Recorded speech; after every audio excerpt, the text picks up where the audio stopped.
يتحمل مسؤوليتها الأمريكان الذين أعطوا الغطاء اللامحدود لهذا العدو ليرتكب هذه المجازر، هذه جرائم الحرب، هذه الإبادة الجماعية. يتحمل مسؤوليتها الذين وفروا الغطاء في مجلس الأمن ورفضوا إدانة هذا الاحتلال وهذا العدوان. טרם המראתו של הנשיא לישראל, הצגתי בפניו הוכחות חותכות וברורות לכך שהג'יהאד האסלאמי ולא צה"ל הוא זה שירה את הטיל והוא זה שפגע בבית החולים בעזה.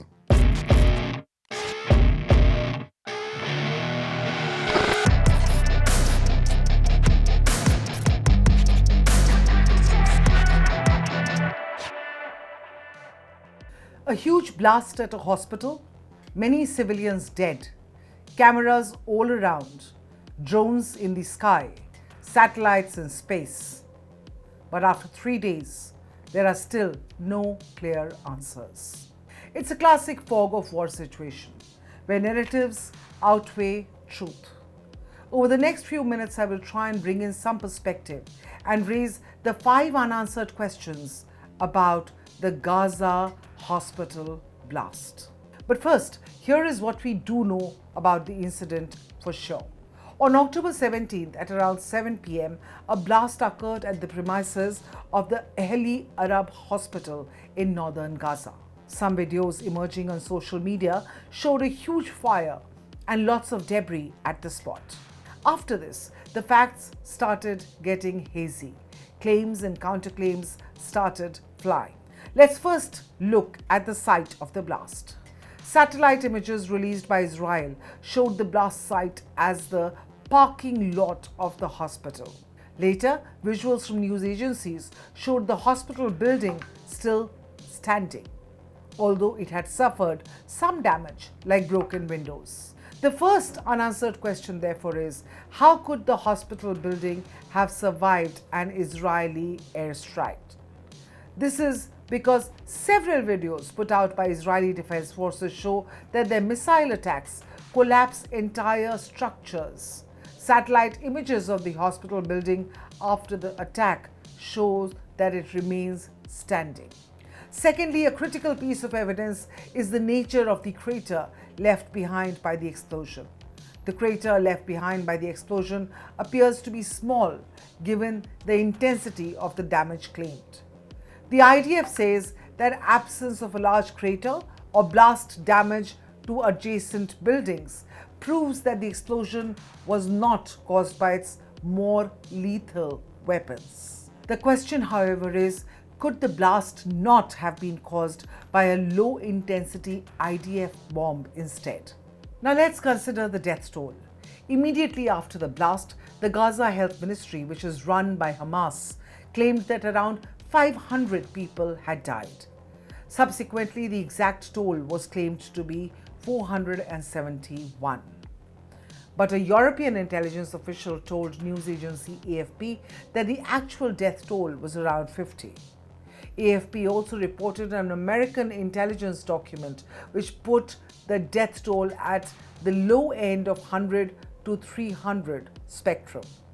The next unanswered question is, could nearly 500 people have died in a blast which occurred in a space with just around 24 cars, even as the hospital building remained standing? Reports say that the hospital was hosting thousands of people taking refuge from Israeli attacks. But how many of them could have fit in a small parking lot? That question still lingers. The next question is about a video aired by news channel Al Jazeera. Can Hamas explain the Al Jazeera video, which purportedly showed a rocket exploding in mid-air at 6:59 p.m., the same time as reports of the hospital blast emerged? Live footage showed a bright light rising in the skies above Gaza. It flashes twice before drastically changing direction and then explodes. Can Hamas explain this coincidence? The next question is for the Israeli government. One day after the blast, the Israeli military released an audio recording which apparently depicted two Hamas operatives admitting that the rocket which hit the hospital was Palestinian. بقول لك اللي أول مرة بنشوف الصاروخ زي هيك والشظايا هذه، فبقول لك تبع الجهاد، صواريخ الجهاد الإسلامي يعني. ايه فهم بقولوا تعاون الجهاد الإسلامي. انه من عندنا هذا؟ شكله من عندنا. مين اللي بيقول هيك؟ بيحكوا إنه الشظايا تبعت الصاروخ إنه الشظايا محلية مش زي شظايا ايش بتقول؟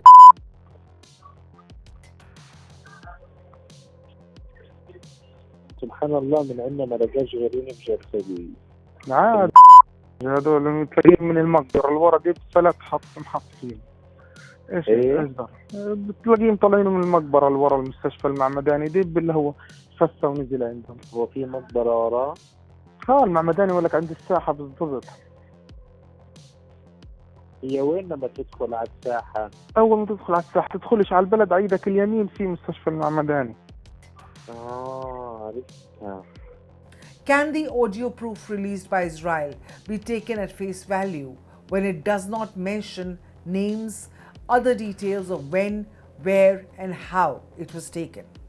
The Gaza hospital strike has shown that the Israel-Hamas war is not just about hurting the other side, but also about winning the narrative war. It is not just being fought with guns and bombs and rockets and tanks, but also with videos and audios and press releases. One side, or maybe even both sides, may be twisting the truth to favor their narrative. Truth, however, is not the only casualty in this fog of war. The biggest casualty have been the thousands of innocent lives on both sides, and not just now, but for the past 100 years or more.